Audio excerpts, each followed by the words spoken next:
দেখ ভাই, তোকে তো আমি ডেলি খাওয়াই ভাই। আমি জানি আমি তোর বন্ধু, তুই আমার বন্ধু, কিন্তু বলে কি তুই একদিন খরচা করবি না? ডেলি আমি খাওয়াবো, ওরকম হবে না ভাই, আজকে তোই খরচা করতে হবে। যতই আমরা বন্ধু হই, ওর থেকে আমাকে ভালো লাগছে তো, নাকি ওকেই ভালো লাগছে কে জানে। এ ভাই ভাই, আমি তোর বন্ধু বলে কি আমার জামাটাই পরে থাকবি সবসময়? দিবি কবে? এটা কবে নিয়েছিস বলতো? এগুলো ঠিক করিস না ভাই। দেখ ভাই, আমি কিন্তু গাড়ি এনেছি ভাই, তেল তোকেই ভরতে হবে। ডেলি আমি গাড়ি আনবো, ডেলি গাড়িতে আমি তেলও ভরবো। বন্ধু হয়েছে বলে কি সবকিছু করতে হবে নাকি? এ ভাই শোন না, চল আজকে বিরিয়ানি খেয়ে আসি।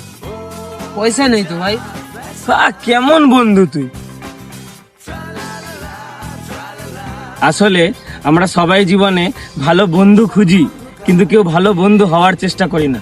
অ্যাকচুয়ালি আমাদের বন্ধুত্বে না, কে কি করবে কে কি দেবে সেটা আমরা দেখি না, কারণ আমরা ক্যালকুলেটর নিয়ে বন্ধুত্ব করতে আসিনি। জীবনে প্রেম বহুবার আসবে যাবে, যা খুশি হবে, কিন্তু জীবনে বন্ধু থাকবে তোমার, যেমন আমাদের আছে।